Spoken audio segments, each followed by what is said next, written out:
The Mayor, Tony Wellington, is in here and he's getting a few media opportunities while he's in the studio as well. Doing a few selfies, Mayor. I can't believe this. I was under strict instructions from my campaign manager, so I've reluctantly taken a photograph of myself. 1300 903 222 if you've got a question for Tony Wellington, the Mayor of Noosa.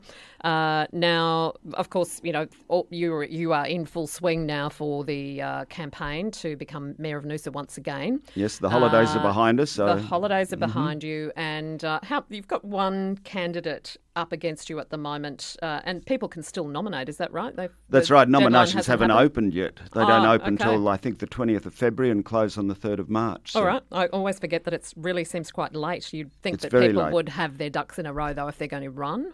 Yes, but I know of at least one candidate who hasn't publicly announced who's about to. So people have left it until after the holiday season. For Mayor? No, not for Mayor. Okay. This is a councillor candidate I'm referring to. All right. We're getting people coming out of the woodwork everywhere. I see Yes. Tom Wegener, the well-known surfboard shaper, is going to have a tilt at politics as well.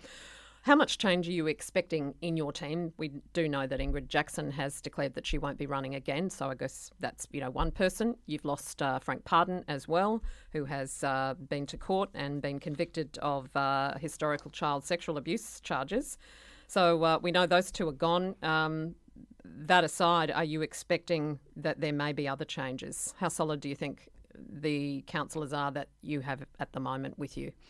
Well, obviously there'll be at least two, Yep. perhaps more changes to the council, so it could be half the council or more.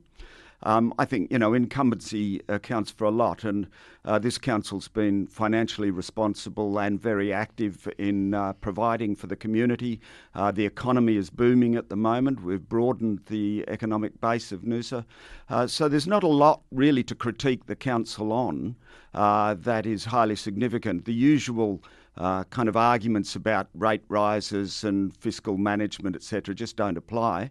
And in terms of environmental management, of course, we've had some fantastic gains with the Ural Ringtail Forest deal, the Nature Conservancy Association, etc. So I think, of course, I would say this, wouldn't I? I'm the current I was about mayor. to say that sounds all very, hunky-dory coming out of your mouth, Tony Wellington. I'm sure there's going to be some candidates who hit the phones in just a moment to criticise those very statements. But tell me, you're saying the economy's booming. What's driving that boom, and what kind of figures have you got to tell us about that? Yeah, so early figures from Economics ID suggested that we'd had a 3% rise in the last financial year in terms of GRP. In fact, they've reassessed those with new figures that have come in, and we've now hit 5.18% GRP, which is just fantastic, really, for the last year. That compares with the Sunshine Coast Council, slightly less, on 4.5, still a great result. But if you compare it to Queensland across the board, Queensland's GRP just rose by 1.23%. So our 5.18% is a really fantastic result. In terms of tourism's just hit the 1 billion mark. It's 1.1 billion. But our overall economy has now hit 3 billion for the first time. So tourism's a third of that. But certainly what Lucid Economics and other analysts are looking at Noosa as suggesting is that we have successfully broadened the economy. I can tell you where the growth areas have been. I'd like to know that, yeah. They've been in healthcare, food and beverage, financial services, construction, and curiously, I find this most extraordinary, retail's gone up by 16%. In a climate where, retail across the globe and across the nation is struggling, in Noosa for some reason last financial year it went up by 16%, which is really quite unusual. And construction as well. That went up by about 9%. Okay, so is that a surprise, that figure, given that you really don't have a situation in Noosa where you've got lots of new development going on? It's more about infill and retrofitting existing development that exists. So is that a surprise, that figure? Look, it wasn't really because, as you say, there's a lot of renovation and a lot of replacement of buildings going on. There's also a lot of building work happening in the industrial centres, etc.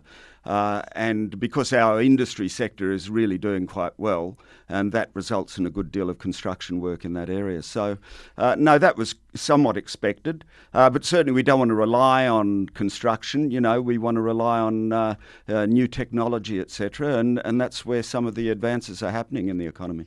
Now, I asked you a moment ago about mayoral candidates and, who might be coming out of the woodwork. You didn't know of anyone new, but there is an existing candidate who's already declared that she'll challenge you this election. Claire Stewart is her name. We've got I'll get to that question in just a moment. But first of all, what can you tell us? We'll obviously get Claire herself in for a chat and probably a debate with you at some stage ahead of the election. But what can you tell us about Claire's ties to this community? I mean, what do you know of her as a candidate, and how threatened do you feel by her tilt at the mayoralty for Noosa Council? Well, of course, I welcome many challenges because this is the best way that democracy can work, when people have a choice. So it's wonderful to have a contestant. I know very little about Claire other than what she's released in the way of media releases. And I haven't, I'm not the kind of candidate that goes and looks for dirt on opposing candidates. I haven't done any serious investigation into Claire. But I do know that she's had local workers in the legal profession. I haven't heard of her before she announced for her candidacy. She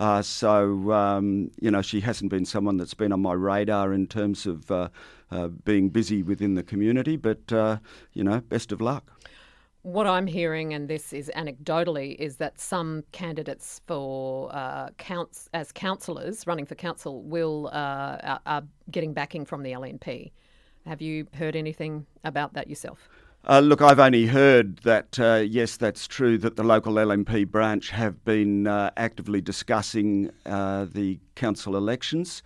I understand, and I would love Claire to confirm it, that I understand that Claire Stewart is a local branch member of the LNP, but I've only heard that from multiple sources, I have to say, but it would be good to have that confirmed. No confirmation. All right. And what about other candidates? Have you been able to confirm that any other candidates having a tilt for Noosa are backed by the LNP in any shape or form? I'm not aware. Once again, there's an awful lot of rumours, but it's that kind of town because everyone's incredibly engaged, particularly in local politics. There are all sorts of factions lining up. There are historical antagonists to Noosa Council who are supporting certain candidates. That's inevitable. And there are some candidates who support the trajectory that Noosa Council's been on over the last 6 years. So it'll be a very diverse field. The difficulty, I think, for most residents is that what people say they stand for doesn't necessarily give you the actual nuance of what they intend to do once they're on council, because everyone's going to say, we support the Noosa lifestyle, the environment and the economy. I mean, and it's very hard to dig deeper than that and find out what councillors really, or councillor candidates really intend to do. I guess that's the point of the community forums, where they can get a good grilling from members of the public, or perhaps here on the ABC. I'm hearing that the group, is it Futures Noosa, is running as a team, and there's at least 3 candidates there. That's under correct. That group. What can you tell us about that? Oh, well, look, they've been endorsed by outgoing Councillor Ingrid Jackson. I note that her husband, Keith Jackson, seems to be sending out all of their media releases. So probably both the Jacksons are very much involved in putting up these candidates. They're picking up on some of the bugbears, you might say, of Councillor Jackson's time on council. The strange thing, though, is that they have announced very early that they're a team, yet they're saying once they're on council they will stop being a team. And I'm not sure how that can work, particularly as they seem to be answering questions as a team rather than as individuals. So there are also some questions around the way in which the new Belcara legislation operates in terms of teams and announcements of teams. For example, if someone stands as part of a team, if one of the team get elected to the council, then a conflict of interest arises from donations made to anyone else on their team for the rest of their term of office. So it's a very complex matter being part of a team. Mark in Wellington has got a question for you around that, and perhaps you've answered it in part. He says, does Tony have any concerns about the group running for council that say they will not act as a group in council? I mean, if all of those those candidates were to be elected as councillors, what happens then in a situation? Is that a concern for you, that they might be voting as a team, as a block? I think if they're being elected and they have an identical platform, which is the appearance that they're giving at the moment leading up to the election, one would assume that they would tend to vote as some sort of bloc once they're on council. They're arguing they won't. It's up to residents to decide whether or not, they want to support a team as opposed to independent councillors leading up to the election. 1300 903 222 if you've got any questions for the Noosa Mayor. Tony Wellington is my guest this morning until 10 o'clock. And of course, this is a pivotal time to get those questions in because it's really only, when's the cut-off and you go into caretaker mode? The 22nd of February. But, caretaker simply means that we can't approve tenders of a certain size. We can't make major policy decisions like introduce a new planning scheme, etc. But normal business carries on through the caretaker period, so development approvals, etc. All right. Remind us, Tony Wellington, where the rules are up to with short-term accommodation and the changes that were proposed by Noosa in relation to online accommodation sites like your Airbnbs and stays.com and that kind of thing. Yeah, look, it's a big question, I'm afraid, because it's a complex issue, but I'll make it as simple as I can. So the current planning scheme that's been endorsed currently with the state government for its final interest check recommends that short stay accommodation is a consistent use in the tourist accommodation zone, rural and residential, medium and high density residential zones, but inconsistent in the low density residential zone, which are your urban neighbourhoods. And the reason it does that is because within the planning scheme, low density residential is defined as areas for neighbourhoods of residents that aren't significantly impacted by tourists. So it's in keeping with the zoning. But it's also because we have significant numbers of conflicts arising as a result of the penetration of short stay into the residential areas. But importantly too, we are losing rapidly our housing stock for our residents. Going back to the economy, at the moment the jobs ratio shows that there are more jobs than residents in Noosa, more jobs available. So this is becoming an increasing problem, is keeping residents in the area. And if resident homes are being taken up for short stay by investors, that means that our residents are being forced out of the Shire. That creates more traffic congestion, etc. What I really have to stress here, though, is two things. One is that these rules in the planning scheme do not relate to genuine home hosted. In other words, if someone's letting out a room or two in their house, or if they're going away for a few weeks on holiday and want to let the house, that's called home-based business. That's not covered by these planning scheme changes. The other thing I really need to stress is that we've had legal advice that there are existing use rights for properties that have been let consistently for at least a period of a year on short stay. So most of the 3,000 or so short stay properties in Noosa can continue to do so under the new planning scheme. All right. And getting to the planning scheme, where's that at? So the planning scheme, as I say, is with the state government at the moment. This is a product of 4 years of work with additional staff. Yep. It costs millions of dollars. Yep. 1,250 pages of it. We've had 3 consultations with the public and we've received over 1,500 submissions, each of which has to be read carefully and considered. So this is a almost superhuman effort to create a planning scheme in any shire. There are some great benefits to come out of it if we can introduce it, and that is there are over 75 pieces of red tape that will make it easier for businesses to either change their activities or create new businesses. So 75 pieces of red tape gone, master planning for the Shire Business Centre, a new Venture Drive Enterprise Precinct, a new Makers Precinct in the Gateway Drive, great new mapping for koalas and riparian zones. I mean, they're fantastic things. But what we don't know is whether or not the state government will get it back to us in time before the caretaker period begins so that we can adopt it.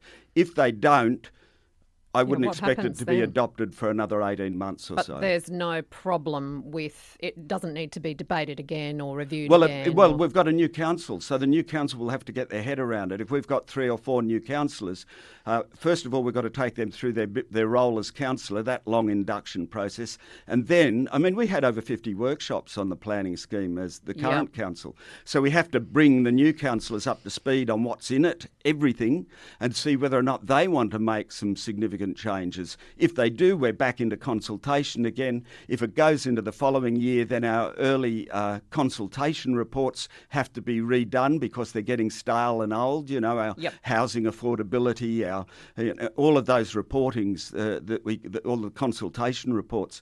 So that means it's a very big expense, I have to say, for the community if we can't get it adopted before the caretaker period begins. 1300 903 222 if you've got a question for Tony Wellington this morning. And Karoi Playground, I think, is one of the questions that has jumped up onto our list this morning. People are keen to find out when that might start construction. So it'll definitely start construction in the next financial year. We're still locking off the design works. We're talking to stakeholders. There's a lot of work behind this. This is a massive project. It's a real placemaking project for Karoi and the hinterland because it'll be a real bespoke, one-of-its-kind nature-based playground with an artificial stream, everything made of natural materials, new public amenities, new parking, etc., etc. And of course, it's 60% at the moment funded from a higher-level government grant, and we're hopeful that we might get some more grant funding towards it as well. But as I say, we're locking off the design work. There's all sorts of consultants involved in that, and it'll start construction in the next financial year. What about the money that you received unexpectedly but enthusiastically earlier this year, the $1 million of federal government bushfire relief money? Have you started the process of looking at how you're going to be spending that money? Absolutely. So we've done an internal process.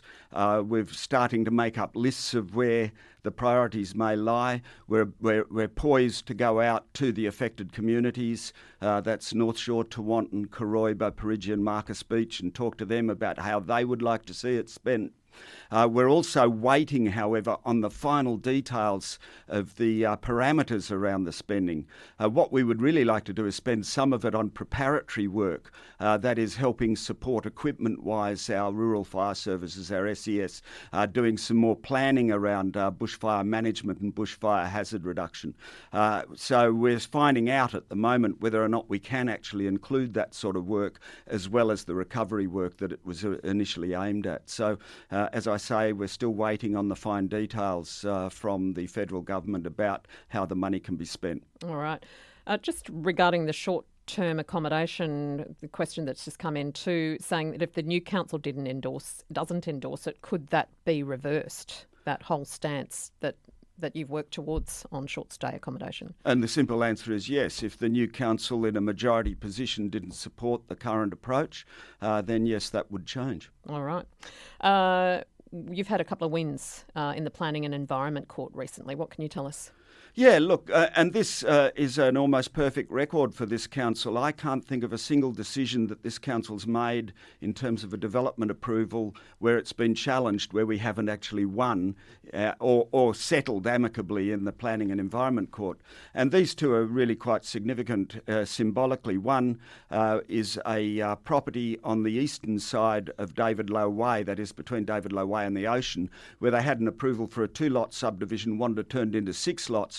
And that would have meant significant destruction of the foliage and vegetation on the frontal dunes, which was very concerning. It would have changed the look and feel driving down David Low Way, because you would have seen houses rather than bush and ocean. And I'm pleased to say the court supported council's position. The other one is even more symbolic in a way, and that's Beach Road holiday homes on Noosa North Shore, which had always been intended to be visitor accommodation. And 14 of those properties sought an opportunity to convert into permanent accommodation.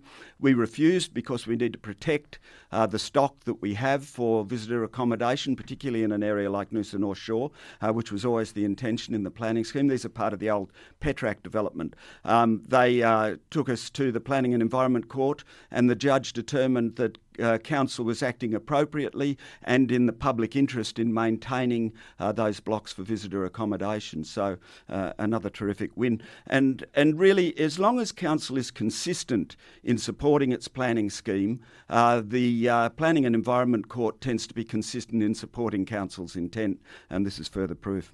Now, staying with the North Shore, you've revamped the campground there, and that's back open again. Yeah, this is very exciting. It was a little lacklustre before. It's right on the foreshore, for those that aren't familiar with it, on Noosa North Shore. Before you reach Third Cutting, it's on the right. And we've just spent $3.2 million on it. A lot of that money, I have to say, went towards a very clever waste treatment plant, because it's a very environmentally sensitive area. And so it is a bespoke designed waste treatment. I like that word today. It's popping up everywhere, isn't it? But apart from that, we've also built fabulous refectory, if you like, eating and cooking facilities, sort of indoor-outdoor, with lots of fridges and multiple stoves.